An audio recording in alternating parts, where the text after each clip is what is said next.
नमस्कार प्रेक्षकांनो, ठरलं तर मग या मालिकेच्या येणाऱ्या भागामध्ये जबरदस्त असा ट्विस्ट येणार आहे। तर प्रेक्षकांनो, आपण बघितलं इथे प्रिया अर्जुन सायलीला वेगळं करते, पण तरीसुद्धा तिचं समाधान होत नाही। ती सुभेदारांच्या प्रत्येक माणसांना सायलीच्या विरोधामध्ये भडकवत असते। तेव्हा अर्जुन प्रियाच्या विरोधामध्ये असे काही पुरावे गोळा करतो, त्याच्यावरून हे सिद्ध होतं की प्रिया खरी तन्वी नाही आहे आणि ती सुभेदारांच्या आणि किल्लेदारांच्या घरामध्ये फक्त त्यांना उद्ध्वस्त करण्यासाठी आणि त्यांची प्रॉपर्टी हडपण्यासाठी आलेली आहे। आणि या सगळ्या गोष्टीचा म्होरक्या म्हणजे नागराज आहे। हे सगळं आता पुराव्यानिश्चित अर्जुनने सिद्ध केलेलं असतं आणि प्रियाचे संबंध हे डिरेक्टली महिपत आणि साक्षी यांच्याबरोबर सुद्धा आहेत। ते आपल्या घरातली प्रत्येक माहिती, माझ्या केसविषयी माहिती ती सगळी महिपत आणि साक्षी यांना देत असते। हे सगळं अर्जुनने आता फोनमध्ये जे रेकॉर्डिंग केलेलं असतं, म्हणजे तिचे जेवढे कॉल रेकॉर्ड्स असतात तेवढं रेकॉर्डिंग त्याने केलेलं असतं आणि ते संपूर्ण सुभेदारांच्या समोर आणलेलं असतं। त्यामुळे इथे अर्जुनने जे काही पुरावे गोळा केलेले असतात त्याच्यावरून हे सिद्ध झालेलं असतं की ही खरी तन्वी नाही आहे। आणि ते पुराव्यानिश्चित सिद्ध झाल्यानंतर इथे रविराज काका स्वतः पोलिसांना बोलवतात आणि प्रियाला अरेस्ट करायला लावतात आणि त्याचबरोबर नागराजला सुद्धा। तर इथे अर्जुनने पुरावे गोळा करून प्रिया आणि नागराज यांना त्यांच्या गुन्ह्याची शिक्षा मिळवून दिलेली असते। पण त्याचबरोबर अजून एक व्यक्ती असते जी प्रियाच्या बोलण्यात येऊन सातत्याने सायलीला त्रास देत असते। तर इकडे ती व्यक्ती दुसरी तिसरी कुणी नसून ती आहे अस्मिता। अस्मिता सारखी सायलीला त्रास देत असते। तिला जेवणावरून बोलत असते, तिला ब्रेकफास्टवरून बोलत असते आणि त्याचबरोबर तू आश्रमातली मुलगी आहेस, तुझी लायकी काय आहे ती माहिती आहे, असे अपमानित शब्द वापरून तिचा सातत्याने ती अपमान करतच असते। तिच्यावरती वेगवेगळे आळ घेणं, तिच्यावरती सातत्याने टोमणे मारणं, हे तिचं कारस्थान आता अर्जुन सातत्याने बघत असतो। पण सायली याच्यावरती अजिबात रिॲक्ट करत नाही। ती अस्मिताला समजून घेण्याचा प्रयत्न करतच असते। पण इथे अस्मिताचं हे वागणं वाढत असल्यामुळे अर्जुनने त्याच्यावरती एक तोडगा काढलेला असतो आणि तो तोडगा म्हणजे इथे आता त्याने अस्मिताची पाठवणी सासरी केलेली असते। तरी इथे अर्जुन अस्मिताची पाठवणी कशा पद्धतीने तिच्या सासरी करतो, तिच्या नवऱ्याला फोन करून तो कशा पद्धतीने बोलावतो, आजच्या भागामध्ये सविस्तरपणे आपण बघूया। तर इथे प्रेक्षकांनो, आपण बघितलंच सायली आणि अर्जुन यांचं जेव्हापासून लग्न झालं तेव्हापासून काही लोक आनंदी होती तर काही लोक खूपच जास्त दुःखी। तर याच्यामध्ये सायलीने आपल्या प्रेमाने सुभेदारातील प्रत्येक व्यक्तीला जिंकलेलं असतं, प्रत्येकाचं मन तिने जिंकलेलं असतं आणि त्याचबरोबर सगळ्यांच्या मनामध्ये आपली जागा निर्माण केलेली असते। आणि त्याचबरोबर इथे प्रिया ही वारंवार सगळ्यांच्या नजरेतून सायलीला पाडण्याचा प्रयत्न करतच असते। पण सायलीचं प्रेम इतकं अफाट असतं की ते सहजासहजी कुणाच्याही मनातून उतरत नसतं।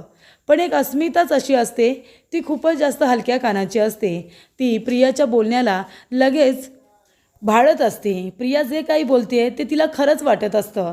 ती तिला सांगते की सायली खूपच जास्त आतल्या गाठीची आहे, ती हरामी आहे, पैशांची लालची आहे, लहानपणापासून तिने मला त्रास दिला, आश्रमामध्ये असतानासुद्धा ती मला त्रास द्यायची, असं प्रियाने आता अस्मिताला सांगितलं की अस्मिता म्हणायची हो हो ती अशीच असेल, तिच्या वागण्यावरून वाटतं ना ती गोड गोड बोलते पण ती आतल्या गाठीचीच आहे, तू कशी स्पष्ट बोलतेस, तोंडावरती बोलतेस, तू आहे ना साफ मनाची आहेस, असं अस्मिता तिला म्हणत असते। त्याच्यामुळे प्रियाच्या बोलण्यामध्ये येणारी ही अस्मिता सातत्याने इथे आता जरी प्रिया वाईट झाली आहे, जरी प्रियाचं कारस्थान अर्जुनने सगळ्यांच्या समोर आणलं आहे की प्रिया ही चांगली मुलगी नाही आहे, तिचे कॉल रेकॉर्ड्स त्याने सगळ्यांना ऐकवलेले असतात, म्हणजे इथे अस्मिताजवळचं बोलणं हे जर वेगळं असेल तर साक्षीबरोबरचं बोलणं हे खूपच जास्त वेगळं असतं। म्हणजे अस्मिताबरोबर सायलीला कसं घरातून बाहेर हकलून दिलं, तिला आता पुन्हा या घरामध्ये येऊच द्यायचं नाही, असं तिचं बोलणं असतं। आणि साक्षीबरोबरचं बोलणं म्हणजे मी सुभेदारांना उद्ध्वस्त करणार, मी किल्लेदारांना उद्ध्वस्त करणार, या लोकांना मी सोडणार नाही, मी तुमच्या विरोधामध्ये जी काही साक्ष दिली आहे ती मी कुणाला सांगणार नाही। म्हणजे विलासचा खून मधुभाऊंनी नाही तर साक्षीने केला आहे हे प्रियाला बरोबर माहिती आहे, पण तरीसुद्धा प्रेक्षकांनो आतापर्यंत ती गोष्ट कुणाच्याही समोर आलेली नाही आहे। पण बाबा या गोष्टीचा विचार कुणीच करत नाही आहे की त्यावेळेला मधुभाऊ म्हणत आहेत की विलासचा खून साक्षीने केला आहे, तर आय विटनेस म्हणून तिथे फक्त प्रिया एकटीच असते आणि ती म्हणते की मी आय विटनेस आहे, मी स्वतः बघितलं आहे की विलासचा खून हा साक्षीने नाही तर कुणी केला आहे, मधुभाऊंनी केला आहे. पण आता इथे प्रियाच्या बोलण्यावरती विश्वास कसा ठेवायचा? ती तर एक नंबरची खोटारडी मुलगी आहे. तर इथे कोर्टामध्ये तिला कुणीच प्रश्न विचारत नाही आहे की आम्ही तुझ्यावरती विश्वास कसा ठेवायचा की तू आय विटनेस आहेस, बरोबर की नाही? असं काय बघितलं आहेस तू वेगळं?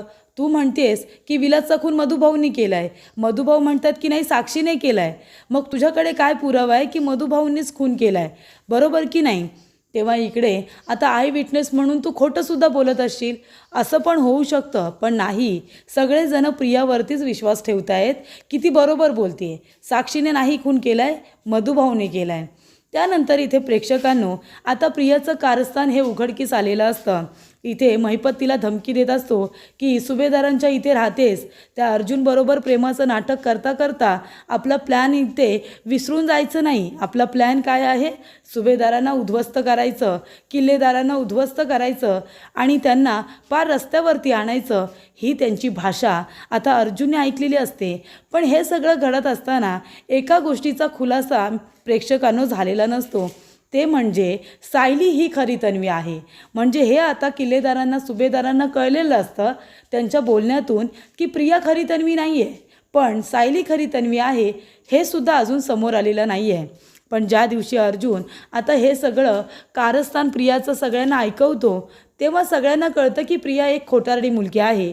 पण अस्मिताचे डोळे अजूनही उघडलेले नसतात की प्रियाचं कारस्थान आता सगळ्यांच्या समोर आलं आहे. सायली खूप चांगली मुलगी आहे.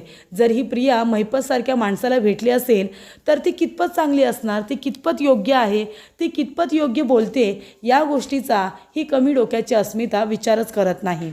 तर प्रेक्षकांनो इथे आता प्रिया आणि नागराज यांचं भांडं फुटलेलं असतं.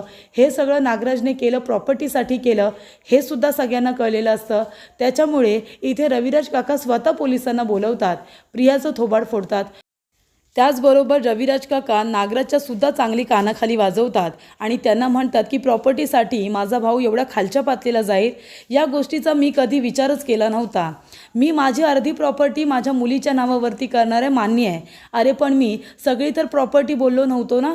तुझ्या नावाने जी काही प्रॉपर्टी आपण दोघांनी एकमेकांना वाटून दिली होती ती प्रॉपर्टी तू काय केलंस हे मी विचारलं का? नाही ना. माझ्या वाट्याला जी प्रॉपर्टी आली ती मी माझ्या मुलीच्या नावाने करणार होतो.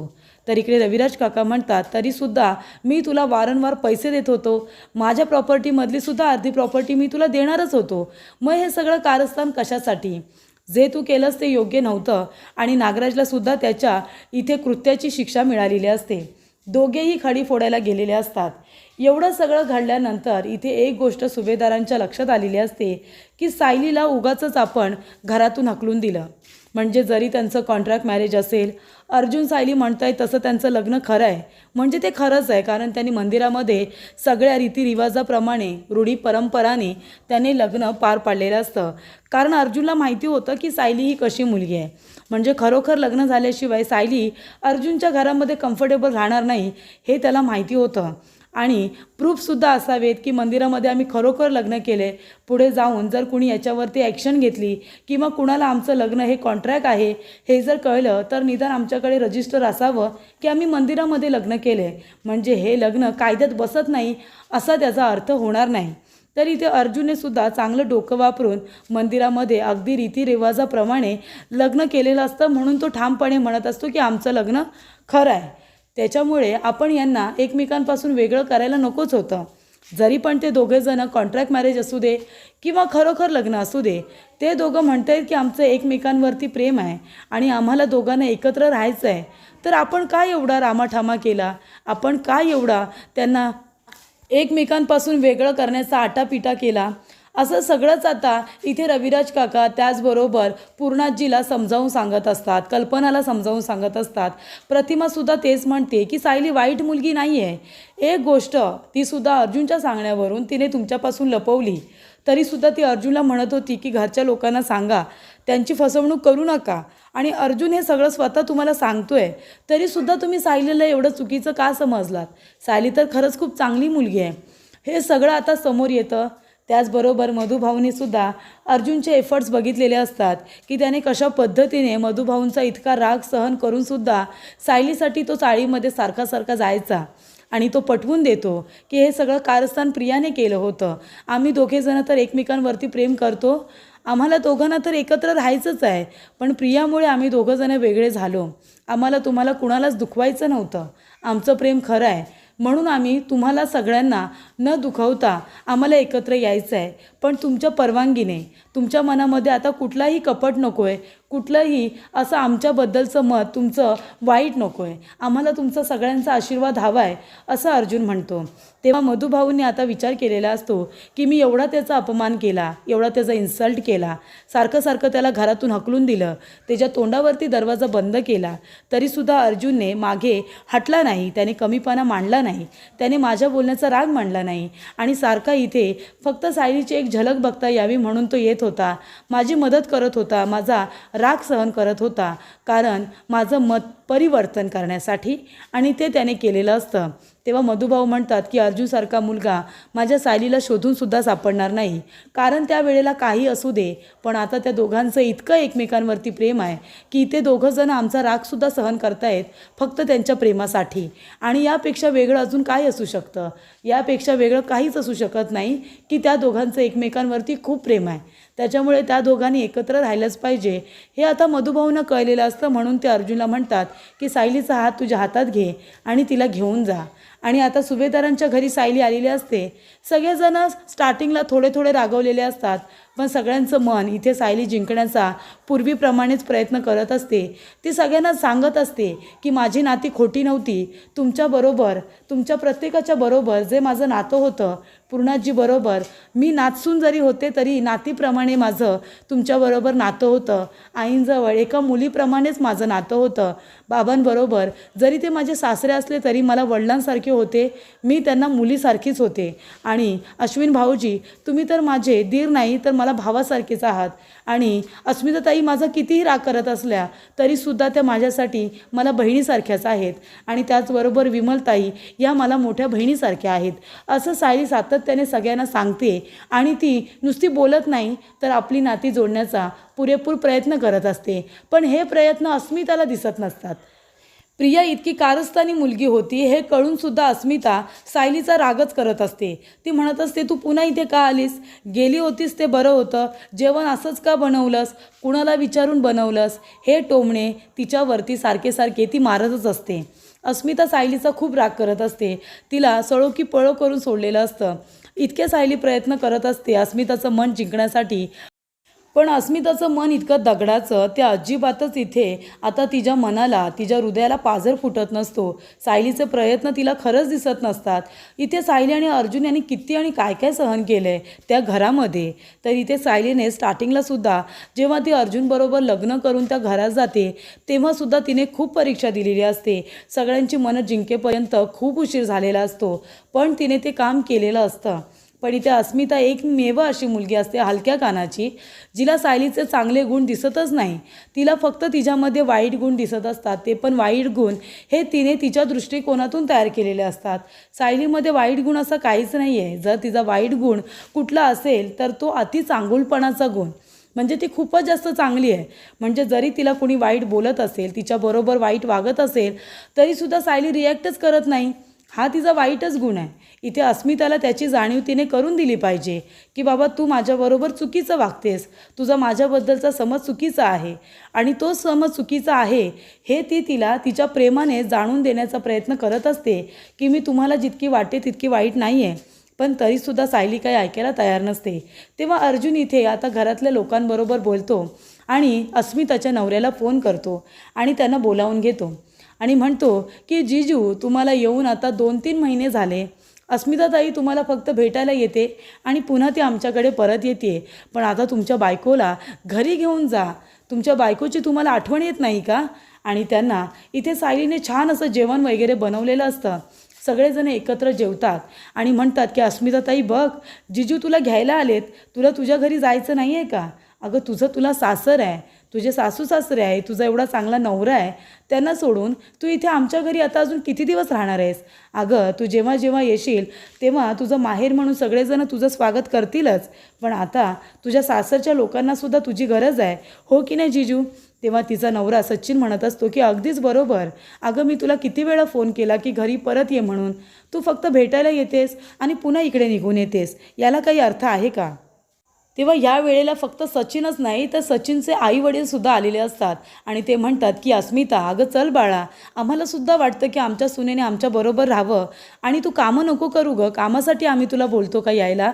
कामं करण्यासाठी आपल्या घरामध्ये बाई आहे ना, ती ताई सगळी कामं करते, तू फक्त आमच्याबरोबर गप्पा मार, आमच्याबरोबर राहा. तर इथे अशा पद्धतीने आता गोड बोलून अर्जुनने इथे अस्मिताची सुद्धा सासरी पाठवणी केलेली असते आणि सायलीला अस्मितापासून आता सुटकारा मिळवून दिलेला असतो. हे अर्जुनने सायलीसाठी खूप छान काम केलेलं असतं.